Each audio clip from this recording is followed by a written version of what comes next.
So I'm petting my baby snake here, and I just found out she has babies. How did you do that, little girl? You grew up so fast.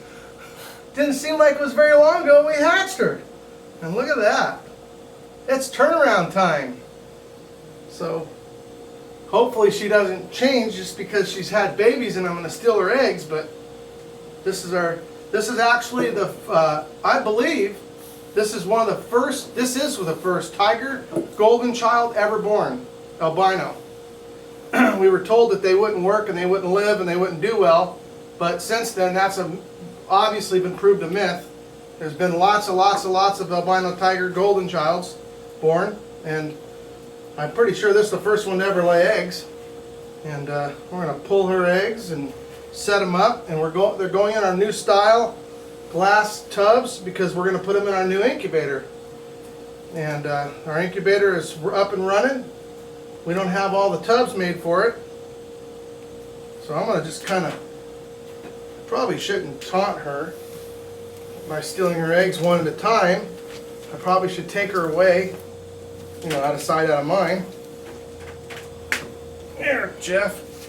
Hopefully she's going to make some first time ever golden child tiger, something really cool. We bred her to a couple things, so we really don't know who the daddy is. So, but one of the daddies is going to make some really cool new fur stuff if we get lucky enough. So I'm going to pull these eggs. Look at that, her first clutch, and all perfect. Gotta like that.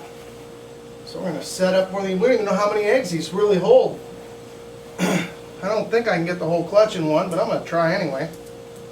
And so we wonder, what do you think's the most interesting thing about retics? I think it's interesting how smart they are. They can actually find their way back from places. Snakes have been known to go for miles to find their own original destination where they've been captured and return to where they were. I've seen a python do that in a room I built when I was young, and a ball python, and she kept going in this one spot, and underneath the cage, kind of in this big room, and I took it, I concreted it, blocked it off. That snake got around the concrete and wiggled underneath it. I was like, what the heck? How many eggs are we going to fit in this? What do you think, Jeff? How many eggs are going to fit in this box? Man, almost the whole clutch. They're smaller eggs. So, good looking eggs, I'll tell you that much. These are the way you want to see them. So, not a one infertile. I sure hope it's the right daddy. It'll be good no matter what. Because everything we bred her to was going to make something neat and something new. No way I'm going to get these in, not even the wildest part of my imagination, but I just want to try anyway. Maybe if I step on it. I don't think that's going to work either. I'm going to try to refigure it. Oh man, it's not even close. Is it? There's eggs. There's space for one there.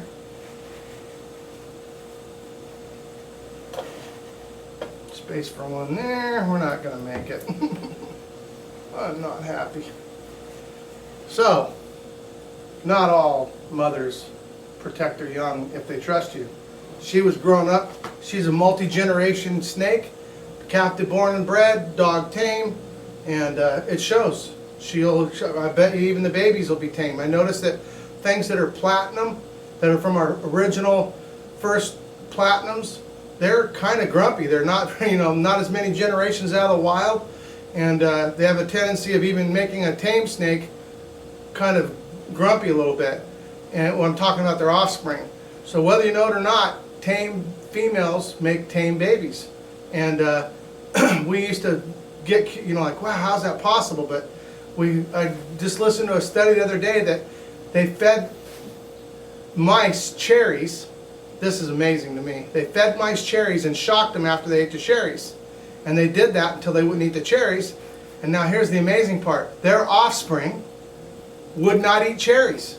They were pre-programmed offspring to not like cherries because of that situation. So if you can transfer information through genetic genes, you surely can transfer disposition. And So here's a good case of it, and we'll probably have a bunch of gorgeous, mellow babies. The only bummer is, remember that one I was talking about that we bred it to? He's a grump. So it'll be interesting to see who wins. So this wasn't a very good test of that, but okay, anyway, this is our new setup. It's really awesome. I'm not going to get all these eggs in it. We got 2, 4, 6, 8, 10, 12, 14, 16, 18, 20, 22, 24, 26, 28, 32 eggs. 32 for her first clutch, and that's the oldest albino tiger golden child in the planet. Hope you guys